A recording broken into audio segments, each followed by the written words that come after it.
Well, welcome back, everybody, to another episode of the Your Blank What Now podcast. My name is Marcy Nettles, and I am your host. And I am so excited to be with you again today in bringing amazing stories to you that hopefully, no matter where you are in your life, I know some of you are in really, really hard spots right now. I feel you, I understand, and it's hard. But let me tell you something.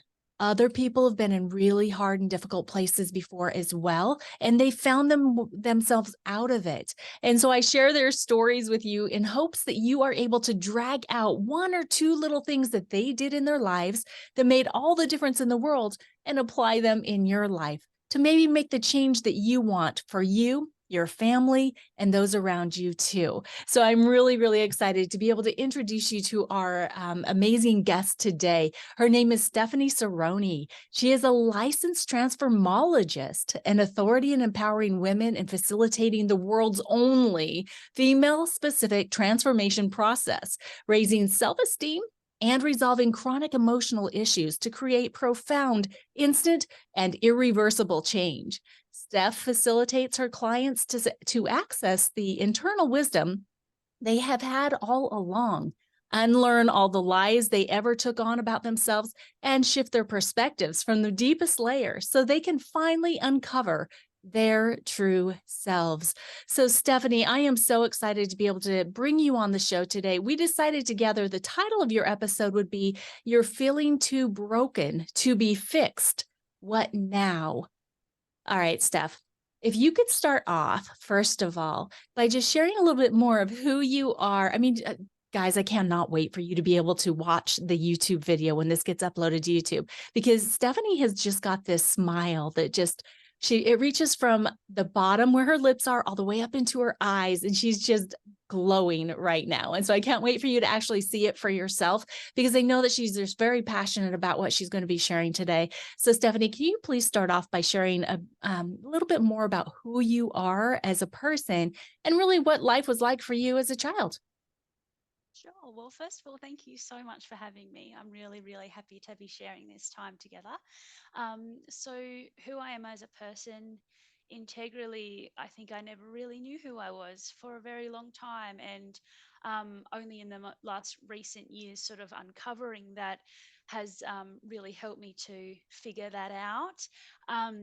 Who I was as a person before was basically someone who was always there for what others needed, what others expected, to really try and fit in, to feel accepted, to feel wanted, to feel needed, to feel appreciated and liked. And it was almost like I had this mission in life that if people said, "Oh, Steph's a really great person," or "Steph's a really great friend," that validation was almost like oxygen. It was like that was be how I survived, and it was so deep. And so I was just this massive people pleaser. I just gave and gave and gave, and also had massive perfectionist tendencies and huge expectations on myself. So I created a lot of pressure inside myself to be everything for everyone, and just don't fail, be perfect, because then no one can judge you and everyone will like you and everything will be great. And that was basically the world that I lived in for a really long time. Wow. Yeah, that's really difficult. And yet I think that many, many people will be able to relate, that it's going to sound familiar to them because maybe they've lived some of those same things themselves. I know I have. I've experienced many of the things that you just spoke about. And so when you were younger, so obviously you've got this amazing accent. At least to me, it's an accent. To you, it's normal. Can you explain where you're from and where that accent comes from? Yeah, so I'm from Australia. I was born in Sydney. I'm, born in Australia, and yeah, been here my whole life. Okay, wonderful. Yeah, because your accent, and I don't know. When I was younger, I was one of those people. It's like, I want an accent. People are like, you have an accent. I'm like, it's an Idaho accent. That's not a real accent. It's so Yeah, cool though. so funny. But your voice is just so beautiful, and I just wanted people to know that you're coming from, down under, speaking to us right now. It's very early in the morning, and I appreciate the sacrifice that you made to be here with us today. So, we're actually going to be going really in depth into bullying today and how it really affects how you look at yourself as a person. And I know that you personally experienced a lot of bullying in your life. Can you share with us in a deep way how that really affected you? What it was like? What happened? First of all, who bullied you? Let me beat them up. So yeah, I did. I experienced a lot of bullying. It was almost like I had this label on my forehead, like "bully me." Like I'm a perfect target. Just come at me, sort of thing. Because it was through childhood. So I was a bit of a tomboy, and I think it was more so the fact that my mum was not a, she didn't, she felt like she didn't want to push anyone in any gender roles. It's like, you just be yourself. But I think because I didn't know who that was, and she was a little bit more less, less dresses and all that stuff. I did have sisters who were like that, but I think I almost felt like she was encouraging more of the boy side, as I had a brother as well, and so we would go and play in the dirt, and I didn't wear a shirt for far too long. And I cut my hair short at some point, and I got bullied a lot for that sort of thing, not being the typical girl. And we moved like, so I was born in Sydney, and then we moved up to a different state in northern New South Wales, and we changed schools, and we started afresh when my mum and dad divorced when I was about 7. And so that was when I actually understood that people had a perspective of me, that there was things people thought about me and expected me to be. I just didn't have any perception of that before, but it was just like, boom, it all happened as soon as I came into this new school. And so I just felt the judgment. I felt so much that I had to be a certain way to fit in, and that if I strayed out of there at all, the name calling started, the just basically feeling really left out. And it's like, unless you're this way, you're not welcome. And it wasn't hitting and kicking. And thankfully, I suppose as girls they bully in different ways, but even boys bullying girls, like I was bullied a lot by boys, I was bullied a lot by girls, and it was just like, wow, like how do I fit in here, how do I be myself? And then because I created this little mold of being a tomboy and that's who I was, it was like really hard to break out of that, because I felt like that actually wasn't me. Um, and I think not having a strong sense of self-worth and self-esteem was really hard to actually show up as me, because I just didn't really have it. It was almost like I was already empty, so it's like, what can I pull from? So that was really tricky. And I think as I grew up, the bullying just sort of shifted. So it shifted in workplaces. So I was bullied in different jobs that I had by other staff members and by bosses, um, and also in a relationship that I had. I got into a really bad relationship. It was my first ever relationship in late high school, and it was with someone that was a very big, like, manipulator, narcissist, just a very horrible person. And you can tell, like I could tell now looking back, that it was just this space of just a victim. He's a perfect person that has no sense of self-worth, no self-esteem, feels so mistreated and left out and abandoned. With my dad leaving, I think I felt, there was a lot of stuff there that I just wanted to be seen. I wanted to be liked. I wanted to be loved. I wanted to be wanted. I didn't even like him. I never did. But Mm. he just kept chipping away right at the start. So, but I didn't know what a healthy relationship was. I'd never seen it. So it was just the perfect storm in that scenario.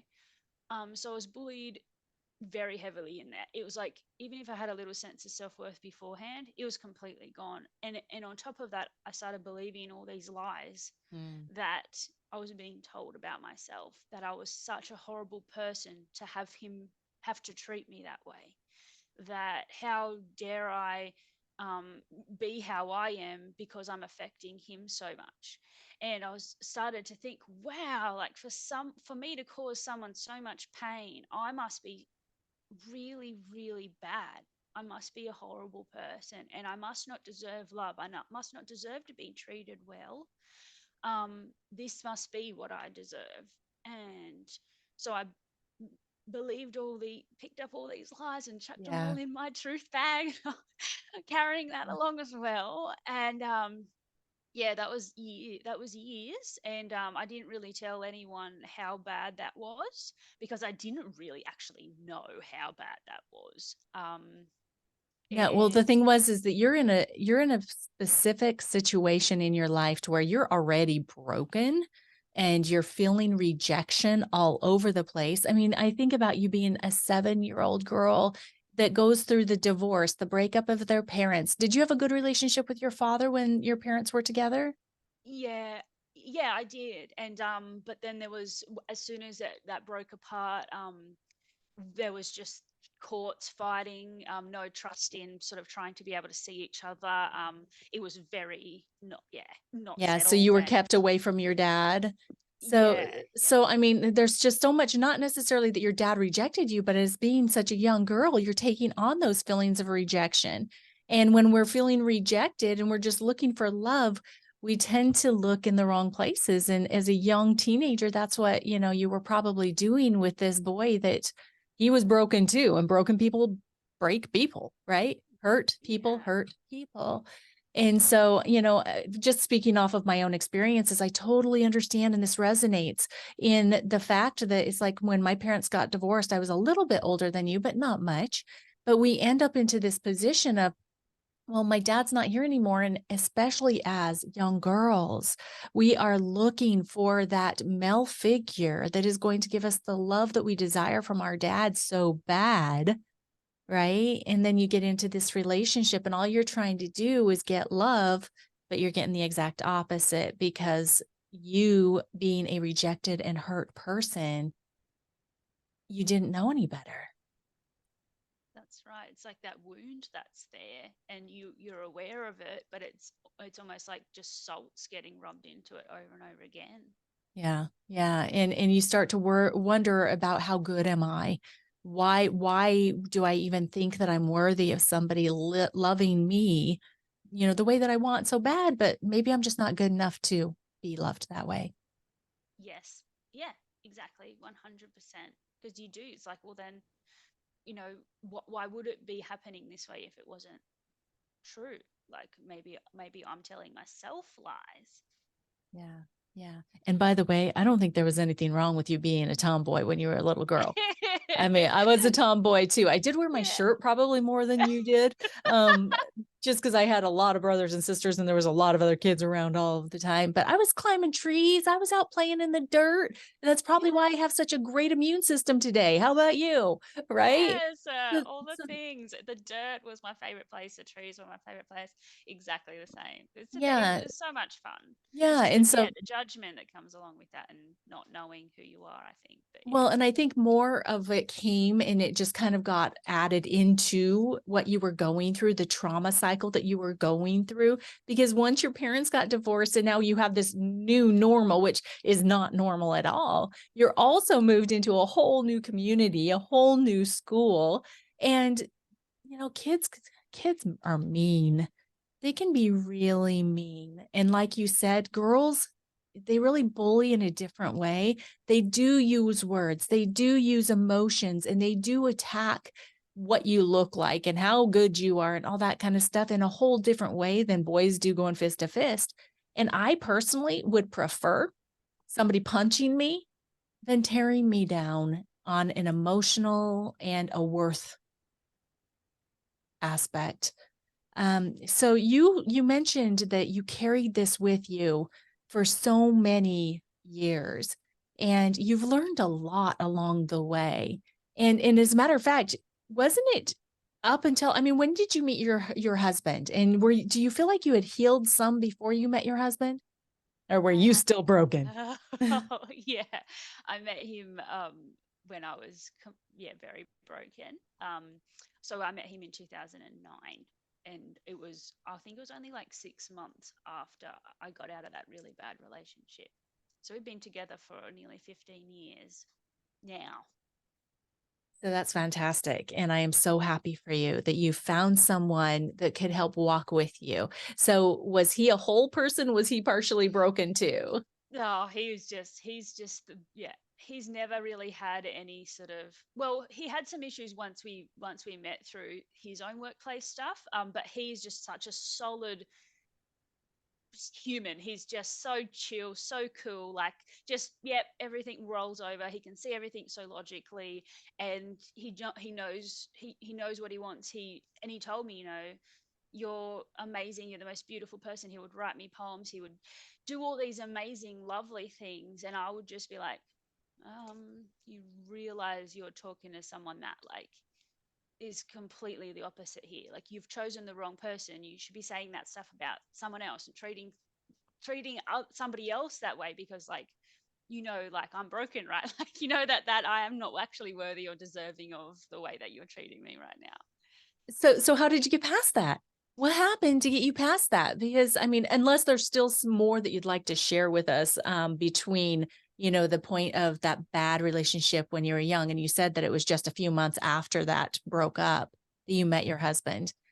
What happened between then and getting in this, early relationship with this guy that just like sees you in a whole different way than you've ever seen yourself and just thinks that you're like amazing? What Yeah, like, happened for you to be able to finally give into that?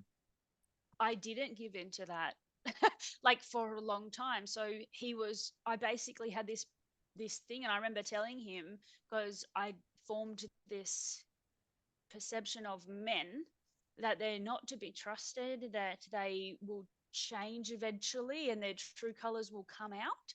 And so he was like almost on trial for quite a while. I think probably 5 years he was probably on trial for, and I felt so bad because I didn't want to do that. It was just coming from this instinctual place because it was this safety thing. And I remember saying to him, "You'll change," and he was like, "No, I won't. You'll see." And he never did. But I think it was only 5 years in where I was like, "Oh, okay, maybe he is just being himself. Maybe he is just a good person. Maybe that's just him." Isn't it crazy how we can be so broken inside of ourselves, or like you have mentioned previously, believing so many lies that other people and ourselves put on us that we just don't see things. We're seeing things through different colored lenses than other people, right? Because of the experiences that we've had and the walls that we've put up for protection. So tell me, you have gone through a lot of healing since that time. And I know that in our previous conversation, you were mentioning about this trek that you and your husband took across Australia. Will you tell me more about that? Because didn't you really have a lot of your breakthroughs on that trek? Just beforehand. So I ended up finding, so basically, I got to a point where I was really, really anxious and depressed. I had social anxiety that bad that I was about to train up an assistance animal to take out into society with me because it was just too much. I completely shut down, and I was just such this ball of anxiety. It was very, very hard. And workplace bullying and stuff on top was getting really bad, and I was like a pressure cooker. So and the thing I had that was really, really big was this, do the right thing, like follow all the rules, be what everyone expects you to be in society. And so as an adult, it's like, buy a house and have kids, and work in this, your best job, and earn the money and have all the things, right? And I and have security, because security, like with money and stuff, was like a big thing. And when I found creatrix and transmology, when I went through that process myself, it was like all that stuff just like fell away, and I could just like step over it, like, oh, that's not mine. So then I was like, okay, so then what do I get to do now that I don't care about other people's expectations, and I don't care about following the rules and society, all that stuff? What about what rules do I want to make for me? What do I want to go do? And so that was just, it was like those filters just were just falling away. And me and my husband were like, we don't even like, why do we live where we live? It's only because that's where our parents are. And so we didn't want to live with them. So we bought a house. And then we've got jobs there because that's where we are, and that's where our house is. And then we're paying off mortgage. We're just like, we don't even like this town.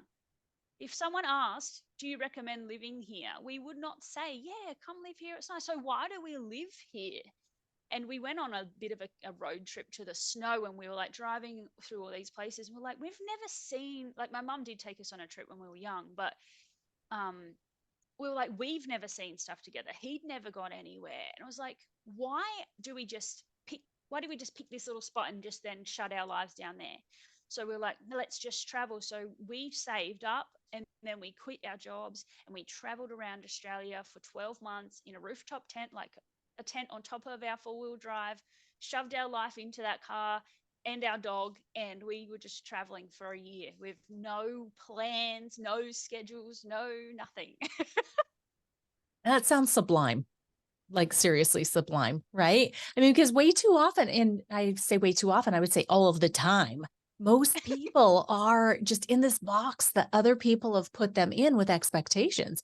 This is the way we've always done it. This is where we've always lived. This is what we've always been, you know, with those same things. And yet, are we really happy there? Is it fulfilling us? Or is it just People don't even bringing back? question it. Yeah, that's sad. That right there, if there is anybody listening right now and you've never looked at your life and questioned what's going on, or, unless you have that sublime life, if you've never questioned what's going on in your life, what's going on in the world around you, especially today, we need to be questioning everything. And we need to be, using our brains that we were given. Common sense is not all that common anymore if you haven't realized it. But if you have not taken that time to really evaluate where you are in life and if it's leading you to where you want to be eventually or not, maybe it's time to do that and be willing to do something different. Maybe something a little bit crazy, like with what Stephanie and her husband did. I mean, I say it's crazy, but no, why is it crazy? Right? Going out and Yeah, is it finding crazy to yourselves. stay in a job for your whole life in one place that you don't love and not know who you are? I think that's a bit crazy. I would agree.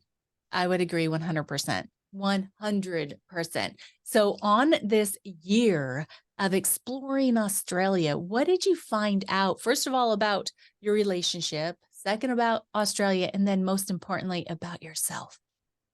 Oh, great question. So, relationship was just that I was just in such a great relationship with such a great person, and we really like each other. We knew we really liked each other, but we just loved to spend time together. And it was just so nice to actually have proper time, not, oh, we've both had big days at work. Let's just now crash and then do it all again tomorrow, and then on the weekends have to do all the family stuff and all the catching up on everything around the house. Like actually experiencing life together, experiencing Australia together, and the things that we did on that trip, my God, like it was just incredible. Like to we went out to the Fink Desert race, which is like in the middle of Australia, middle of the desert, sort of out near Ayers Rock, and it is just red dirt, and then these cars fly like it's this massive, I think it's like, I don't know, 260 kilometers each way, middle of nowhere, cars and motorbikes just flying through the desert in this massive race over a few days, just out in this middle of the outback. I swam with the seals for my 30th birthday, and one of them was trying to eat my hair, like it like climbed onto my back and was like chewing on my snorkel and hair. It was like just these memories that we got to make and these experiences. And Australia is incredible. Like you travel for a bit and you're like, wow, okay, and then you feel like you're just in another country. It's just so vast and so contrasting and so different, and there's so much to see. Like we didn't even see half of it. We still have so much that we want to experience, maybe a little bit later down the track.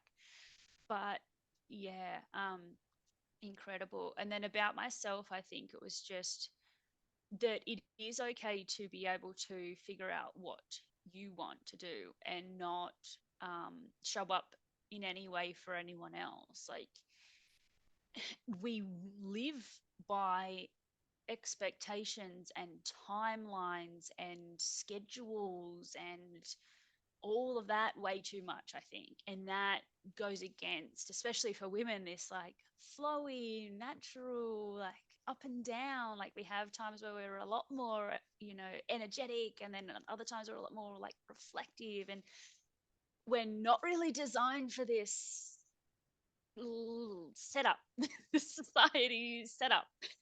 So that was really nice to sort of notice. Yeah, to be able to just kind of observe yourself in the different environments and see what it does for you, right? To see how you Yes. felt. Mm, Yeah, because, a absolutely. lot of the time, I think, especially when we've gone through difficult times, we really try to shut down our emotions because we villainize them. We think that our emotions are bad and that they just put us in bad circumstances. And so we try to shut them down and try to be. And again, I think this is also something that society has done to all of us. They try to make us women into men, and we are so different. We're so different. We are so different. So what have you realized and what have you come to know about that difference between men and women? Because we have different ways of living, different ways of looking at things. You specifically have mentioned a success formula. Can you explain what you mean by men and women have different success formulas? Absolutely. So the success formula that is out there, that we all sort of have been really privy to, that is just the blanket, is to go out and take action. Go and take an action, show up, do it anyway, feel the fear, do it anyway, take the action. Alrighty. So that you can have the thing you want to have, so you can be happy. So it's like, be, sorry, do, have, be. Do the thing, have the thing that you want, be happy. However, for women, it's really hard to take the action when we are not already in a place where we feel like we can take it, where we believe in ourselves to take it, where we feel really confident and capable in taking the action.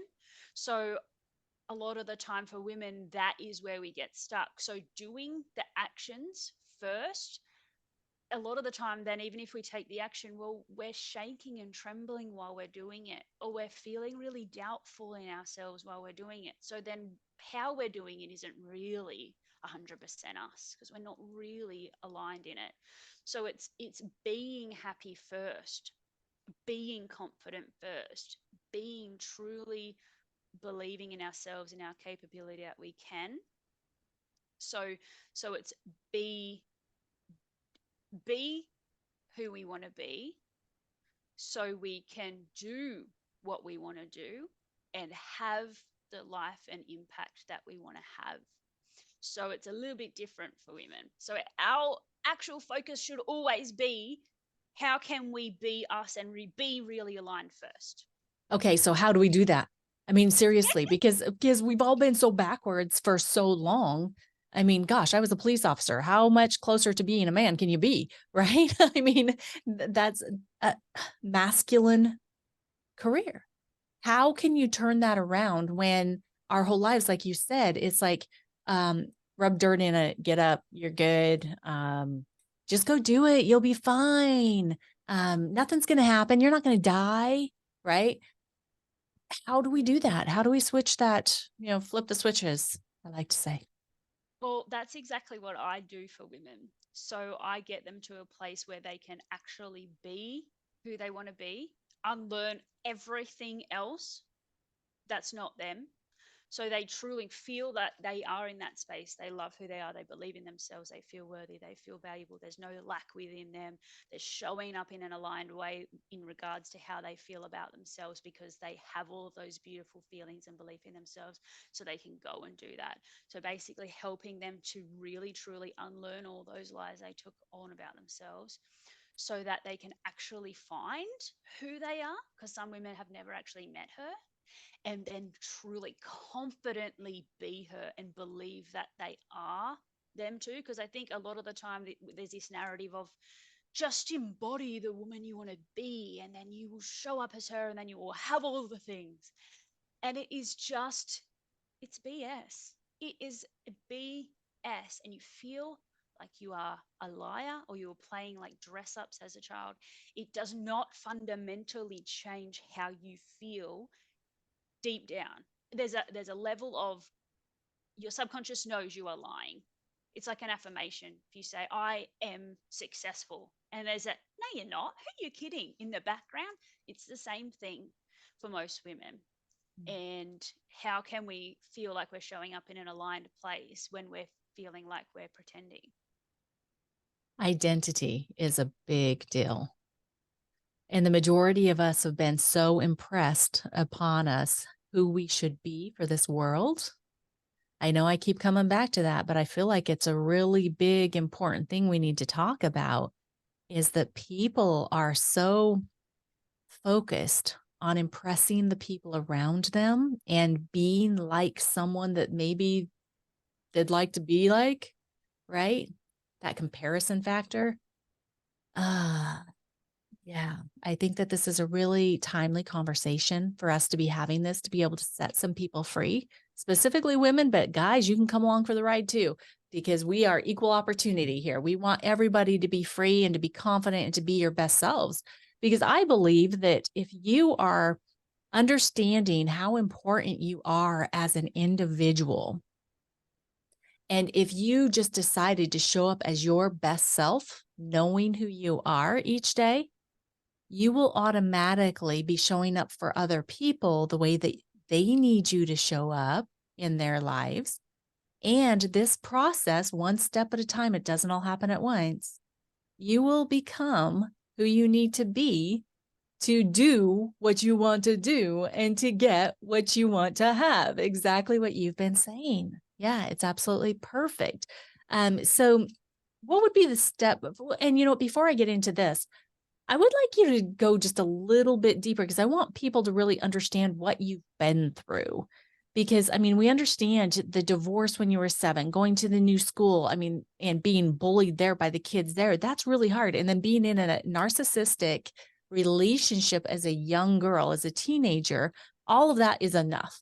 But then because of who you were showing up as, because a lot of the time we bring on from other people, their reactions, because they know that they can intimidate you, because they know that you're not confident, because they know that you're not secure in yourself, right?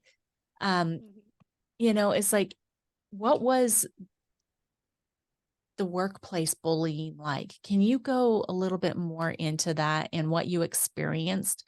Because most people that are going to be listening to this, yes, they've had their situations in their childhood that they need to heal, but they could be going through workplace trauma now in being bullied and not realize it. So can you share yours a little bit deeper? Yeah, yeah, absolutely. And it was female bullying in the workplace as well. And like we were saying, how that bullying's quite different. So, and it was, I think, because I had a lot of insecurity and doubt in myself, even trying to identify it without feeling like you're going crazy yourself can be a bit of a mind game. So for me, it was these little things and really underhanded and behind the scenes, but you know what's going on, but it's not a clear thing where someone's walking up to you and is abusing you in your face, or it's something. It's almost like you're trying to catch smoke with your bare hands.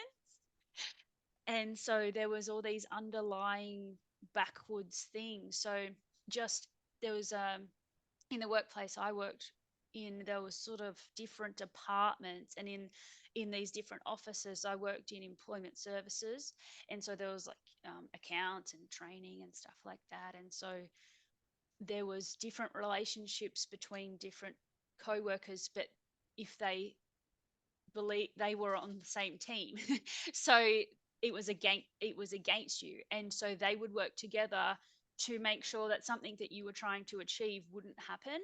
So, as an example, I needed to get a car to take it up to a different location for a training day, and that involved two different departments. And instead of it being a clear thing like it would have been for anyone else, this is when I need the car, it's booked in, this is how you get the keys. I spent all day back and forwards being roadblocked at every turn, of like being told all different things that I needed to do and have, and that the car wasn't available and there was no keys. And then I needed to stay back after work to just wait for a lady to get them. And it was ridiculous. It was all, I couldn't do my work all day because I was just doing this whole ridiculous email train.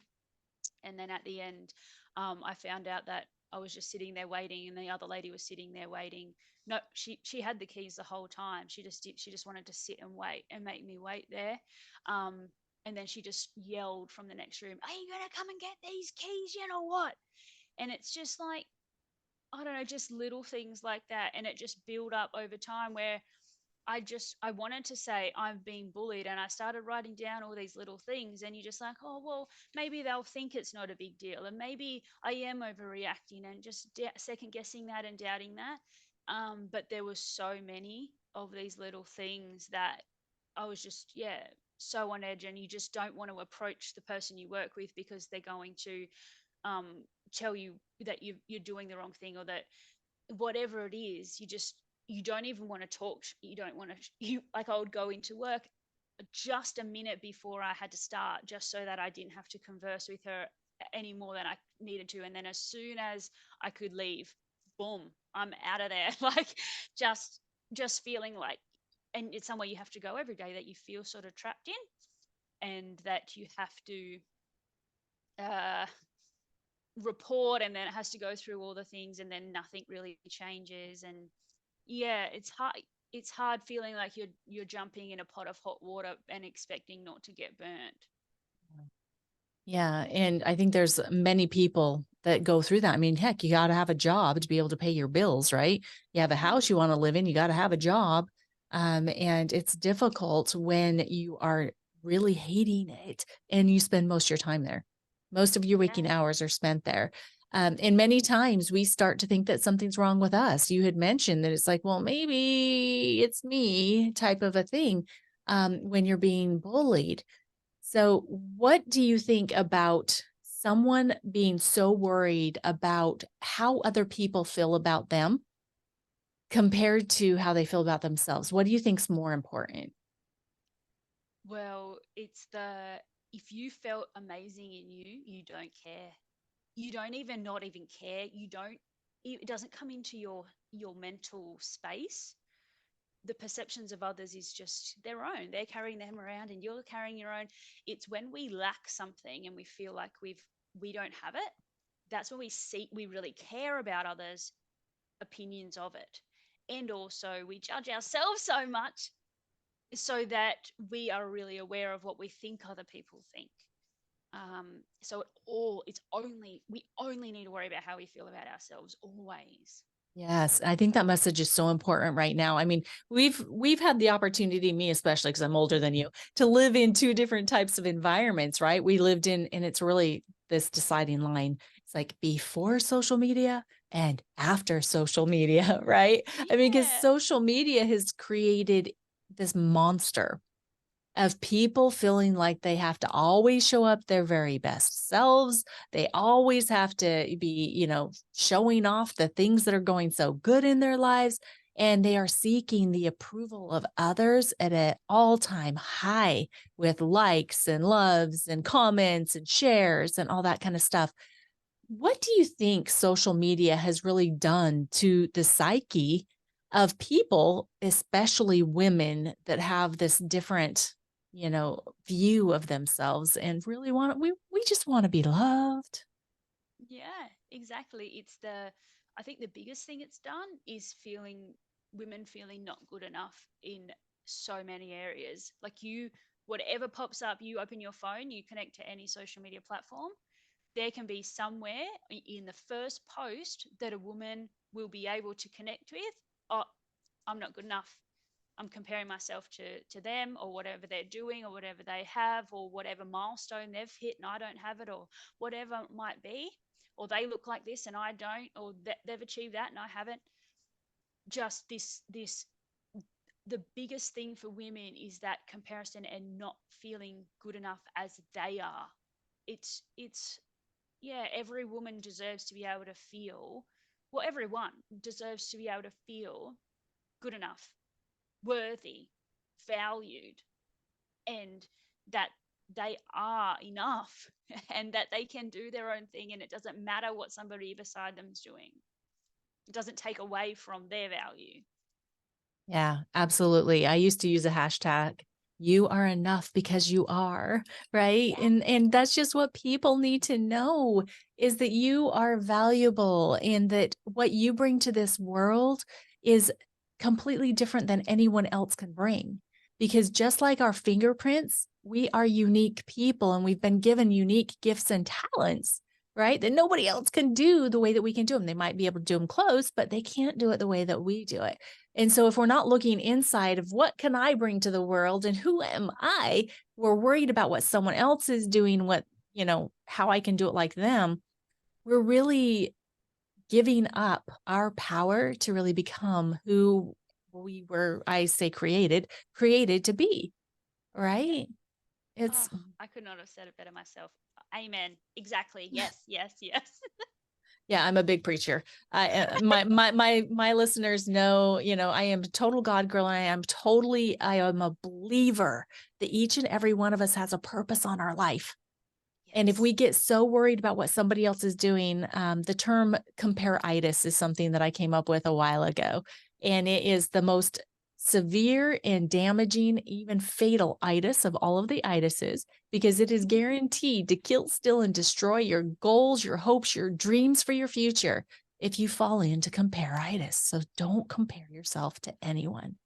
Yeah, and it's so easy to say, but it is such a instinctual thing that plays out so deep that even though we know we shouldn't, it can be really hard to just logically try and change that.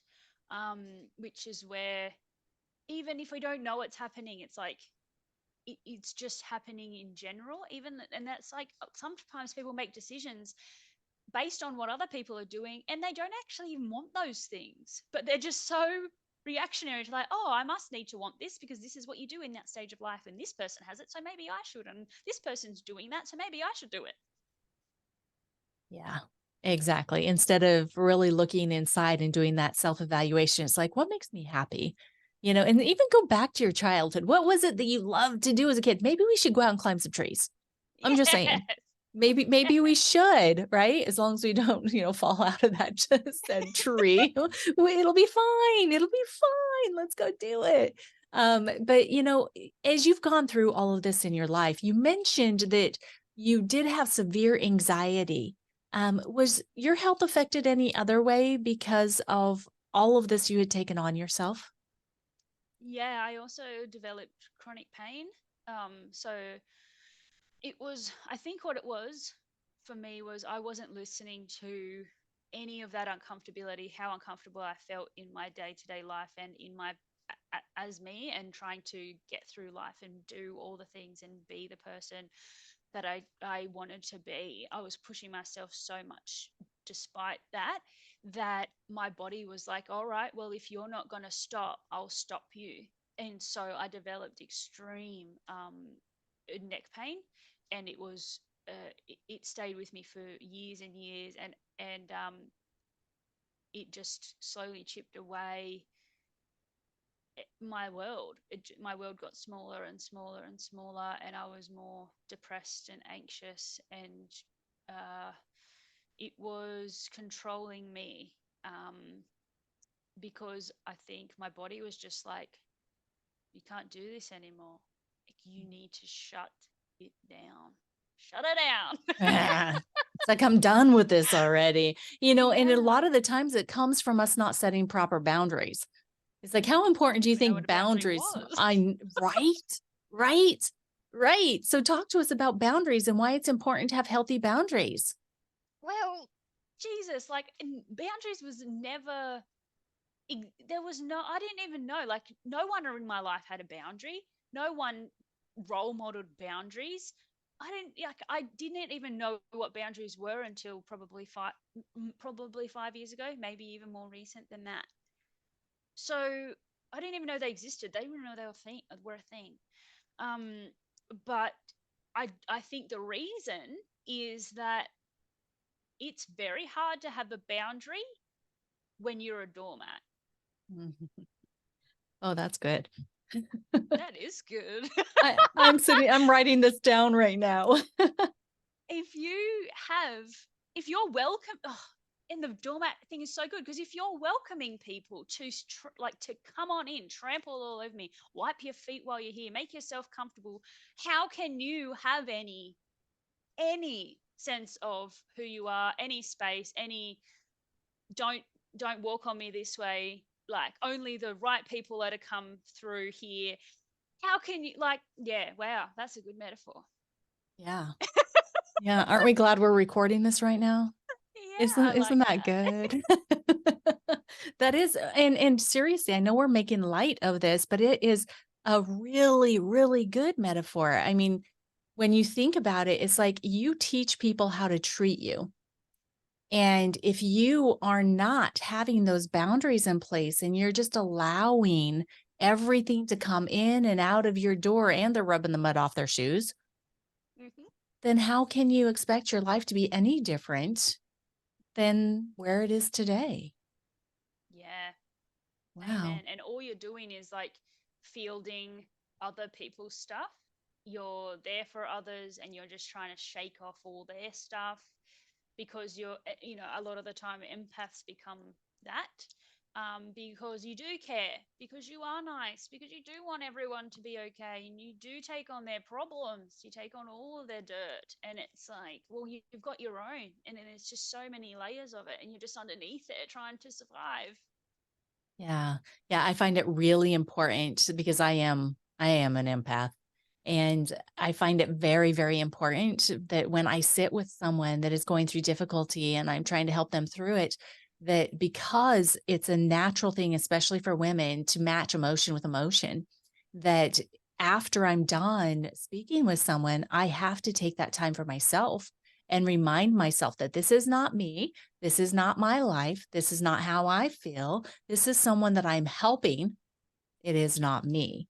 Right. And so having that flushing session, of what was just going on, because we do want to help other people. And that's, again, another thing that is a characteristic of being a woman is that we want to help people, but we have to have those boundaries and understanding that we can't let it affect who we are.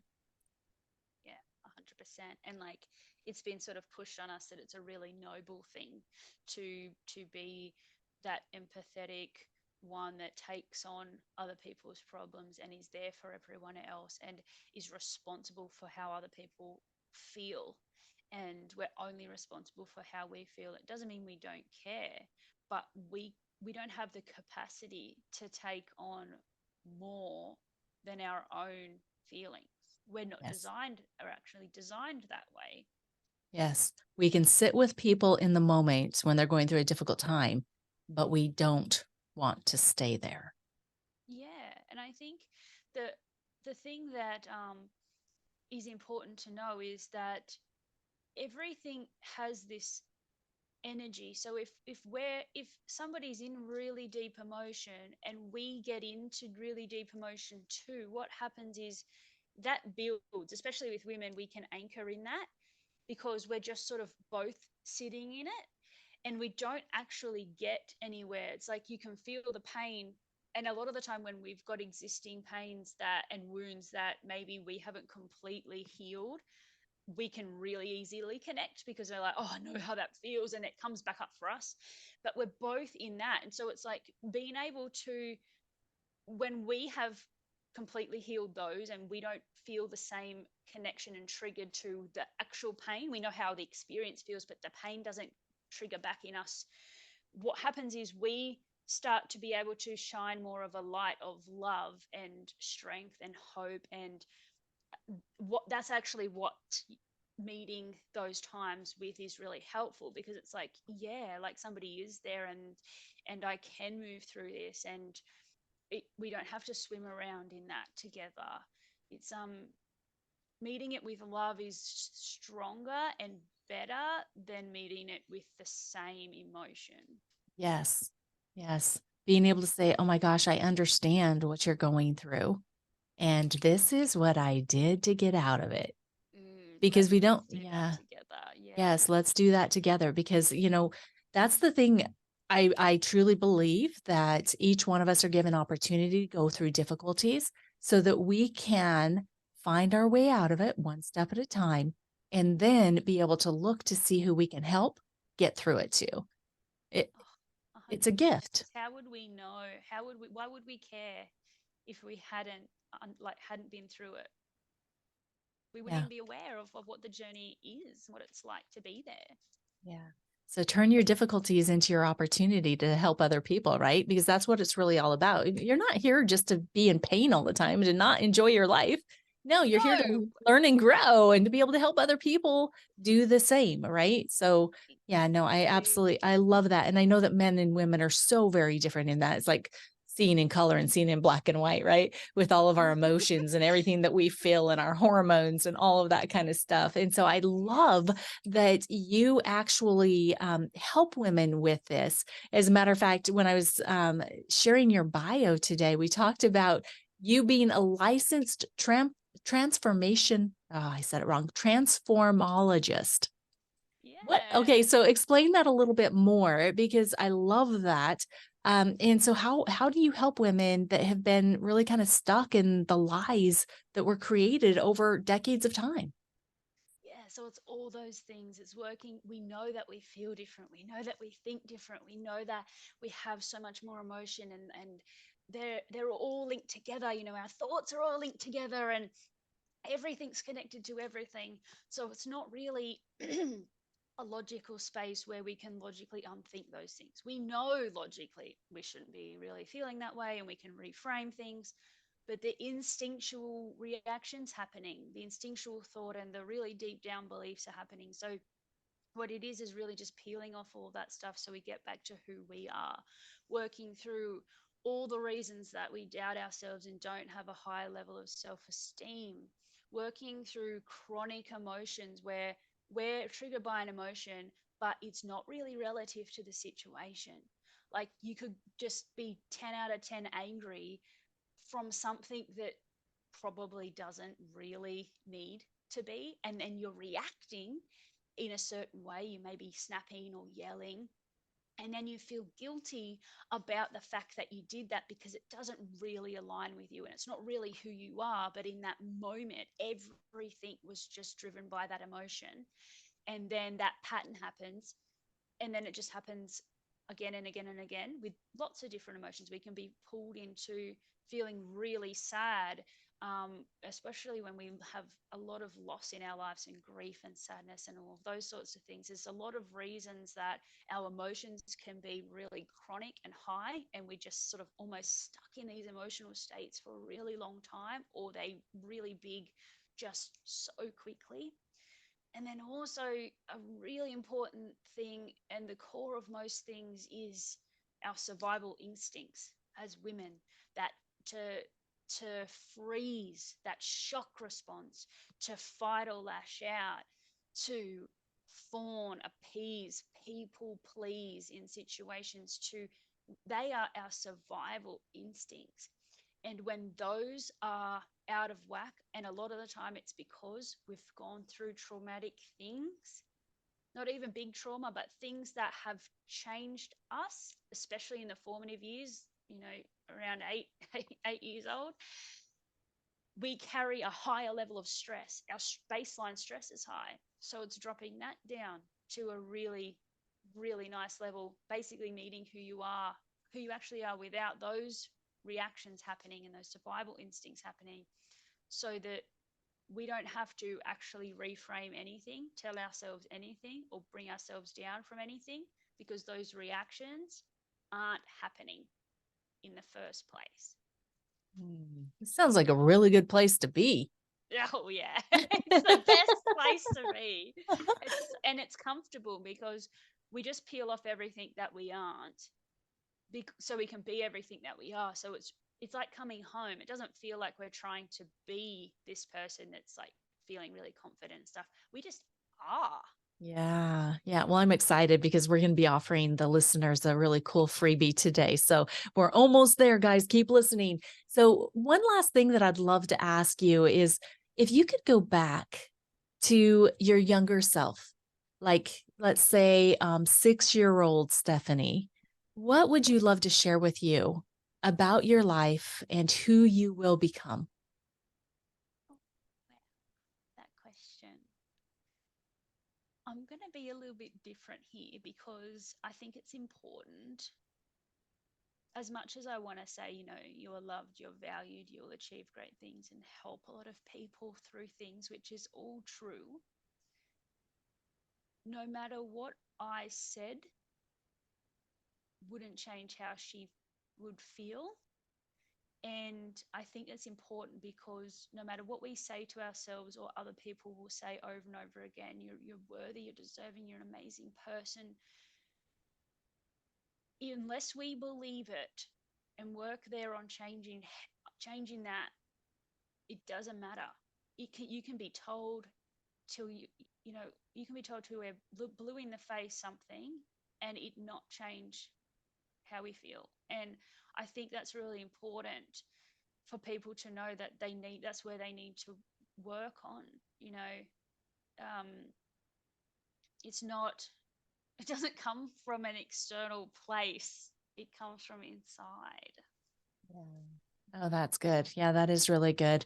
Even just letting yourself know it's like, hey, I love you and you've got this. You've got this.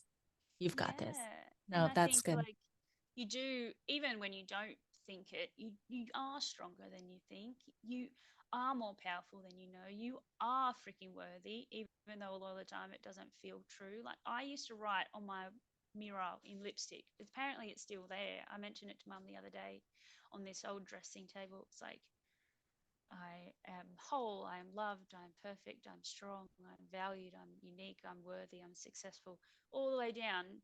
And I didn't believe any of that, but I'd say it to myself every day. Well, Never changed anything. but what it showed was your desire. Yeah. It showed that desire Yeah. inside of you to have different. And that's probably what really kept you holding on until you got to the point to where you could get different. Yeah, there's that level of being stubborn. That stubbornness is important because it's not there for no reason. No, no, it's not. So, where can people get connected to you and follow you? Get Yeah. more of Stephanie. So it's probably easiest to find me on Instagram. It's underscore the true you underscore. But you will be able to find my website and everything from there. And I'm on Facebook and YouTube and TikTok, all the things. But yeah, you can follow along. I do share a lot of before and afters of my clients, just everyday women, where you can see how they were feeling before and how they were feeling after we worked together, and all the things that they found that shifted, and just seeing their faces. You can really see in a woman when she's not confident and carrying a lot of stuff, and then when she is and she's a lot lighter, it's beautiful. It's like, yeah, faces just change because everything is just back to where it needs to be, and our spark is back, and they're just laughing at themselves and all that sort of thing. So, and I do share a lot about why we are the way we are and how we feel, and all that sort of thing. There's a lot of insight there. So that's probably the best place you can delve into all of that. Fantastic. Plus, I already mentioned, guys. Okay, so Stephanie is offering you an amazing free gift for listening to her episode today. You can go to marcynettles.com/freebies, and you are going to get access to her free masterclass that will help you uncover the true you, your true you. So remember, marcynettles.com/freebies to claim your access today. Go and do it. And Stephanie, I know that this is mostly for women, but do you think it would be helpful for men if they watched that masterclass as well? It would be helpful to men if you want to understand how women think, Absolutely. It's very focused on understanding why we feel the way we do, how we actually think differently to men. So men really compartmentalize. Women are more like a ball of wire in their thoughts, and everything is just intertwined. And so, and that we add meaning to things and have a stronger head to heart connection and more emotion. So, like, understanding each other really helps. So, absolutely. But if you're in regards to like actually wanting to move through the things that we sort of spoke about, the best thing that is designed more men, like, really everything out there actually is designed for the way men think. Psychology, hypnotherapy, NLP, counseling, talk therapy. No one tells you this, but it's not designed for women. So if you're a man, you've got a lot of options because it's a logical thinking process, and that's how men think. But the best one of those four men that I've found is, it's a part of NLP. It's called timeline therapy. So I would focus on finding something like that, someone that's really good at that, to get you through some of the same sort of things if you're finding that you're feeling a similar way.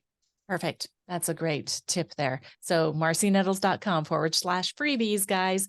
So, okay, we're at the end of our time today. So what final words would you have for the What Now tribe? What would you like to leave them with? Just focus on being all of you. If you know who that is, just go and do it. Don't worry about what other people think. You were put here for a reason, and to shine as brightly as you can. Be 100% you. Be full of yourself. Like, don't be 99% you. Be all of you, because that's where everything flows from. It's where people can see you. People can really connect with actually you, not who you think that they want you to be.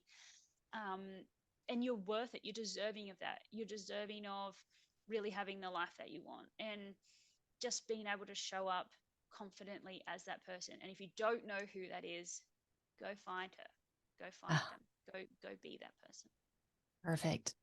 Stephanie, thank you so much for being such a wonderful guest today. I am so happy that I'm able to help share your story. Thank you for being here. Thank you so much for having me. It was a pleasure. You're very welcome.